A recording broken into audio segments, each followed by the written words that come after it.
विद्यार्थियों, आज के हमारे वीडियो का टॉपिक है उपयोगिता। उपयोगिता विश्लेषण व्यष्टि अर्थशास्त्र का बहुत महत्वपूर्ण हिस्सा है और उपयोगिता विश्लेषण को पूरा समझने से पूर्व हमें उपयोगिता क्या होती है, इसे व्यवहारिक अर्थों में जानना अति आवश्यक है। अर्थशास्त्र में उपयोगिता शब्द का संबंध वस्तु में पाई जाने वाली गुणवत्ता से है, जिसके कारण वह उपभोक्ताओं की आवश्यकताओं को संतुष्ट कर सकती है। विद्यार्थियों, यहाँ पे जो कि वर्ड या आधारभूत शब्द है वो है आवश्यकताओं को संतुष्ट करने का गुण। उपयोगिता का अर्थ हो गया आवश्यकता को संतुष्ट करने का गुण।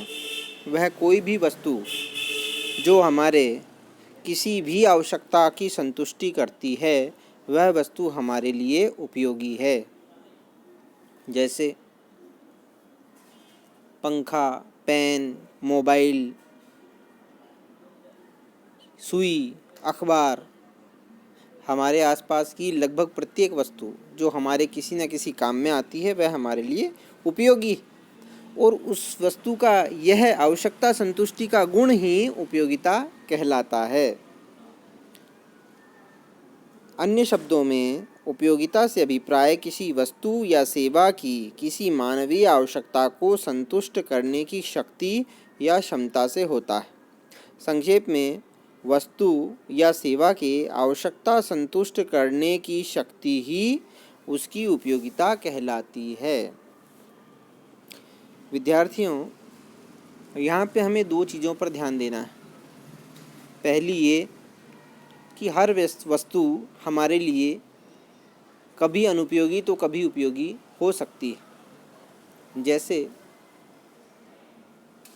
किसी के पाँव में अगर कांटा चुभ जाए तो आसपास पड़ा दूसरा कांटा जिससे वह पैर में चुभे कांटे को निकाल सकता है, वह दूसरा कांटा भी हमारे लिए उपयोगी हो जाएगा, क्योंकि उस समय हमें उस कांटे की आवश्यकता है और उस दूसरे कांटे में हमारे पहले कांटे को निकालने की आवश्यकता की संतुष्टि का गुण है।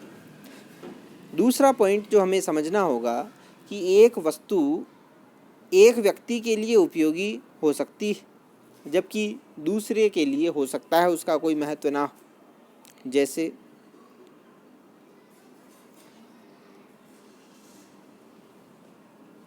सिगरेट पीने वाले के लिए सिगरेट में बहुत ज़्यादा उपयोगिता है, लेकिन जो व्यक्ति सिगरेट या धूम्रपान नहीं करता है उसके लिए उसमें कोई उपयोगिता नहीं है।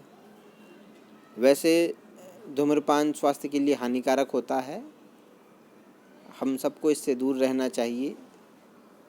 यहाँ एक उदाहरण के लिए सिगरेट को लिया गया है। आगे बढ़ते हैं। वस्तु या सेवा में पाए जाने वाले गुणों अथवा आवश्यकता को संतुष्ट करने की क्षमता होने के कारण ही उसकी उपयोगिता होती है। अतः वस्तु के उपभोग से प्राप्त होने वाला आनंद या संतुष्टि अथवा तुष्टि गुण ही उपभोक्ता के लिए उस वस्तु से प्राप्त होने वाली उपयोगिता कहलाती है। जैसे कि आपका टूथपेस्ट और टूथब्रश है, वह दोनों आपके लिए उपयोगी है, लेकिन जब उस टूथपेस्ट में से अंदर का पूरा पेस्ट ख़त्म हो जाएगा, तब वो बचा हुआ उसका कवर रैपर आपके लिए अनुपयोगी हो जाएगा। इसी भांति टूथब्रश भी पुराना और घिस जाने पर आपके काम का नहीं रहेगा, चूँकि अब वह आपकी आवश्यकता की संतुष्टि नहीं कर सकता, अतः वह आपके लिए अनुपयोगी हो जाएगा, जिसका आप त्याग कर देंगे।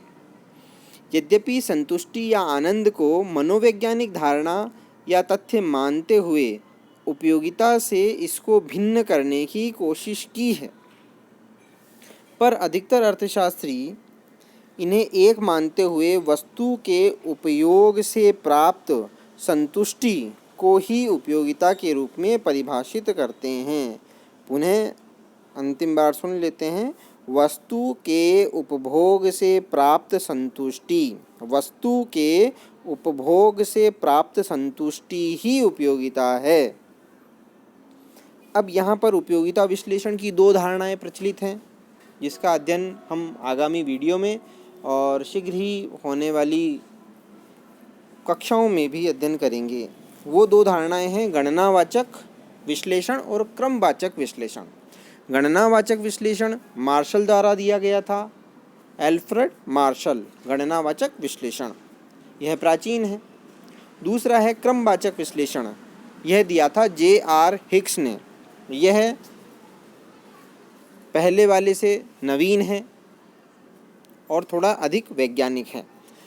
जो पहला गणनावाचक विश्लेषण है वह उपयोगिता को मापनीय या तुलना या गणना करने योग्य मानता है। वह मानता है कि जिस प्रकार से आप किसी वस्तु को किलो में या लीटर में या मीटर में मापते हो, आप उपयोगिता को भी माप सकते हो।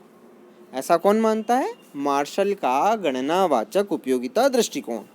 जबकि दूसरी अवधारणा हिक्स की क्रमवाचक उपयोगिता दृष्टिकोण यह मानती है कि उपयोगिता को मापा तोला नहीं जा सकता, वरन हम उसे एक क्रम दे सकते हैं। उदाहरण के तौर पर हो सकता है आप में से किसी को फलों में से सेव सबसे अधिक प्रिय हो, तो उसका नंबर हो गया 1, सेकंड नंबर पर केला, थर्ड नंबर पर आम। इस प्रकार से आप किन्हीं पदार्थों से मिलने वाली उपयोगिता को एक क्रम दे सकते हैं। यह क्रम हर व्यक्ति पर अलग अलग हो सकता है, किंतु हिक्स का मानना है कि इन पदार्थों से प्राप्त होने वाली उपयोगिता को मापा तोला नहीं जा सकता है।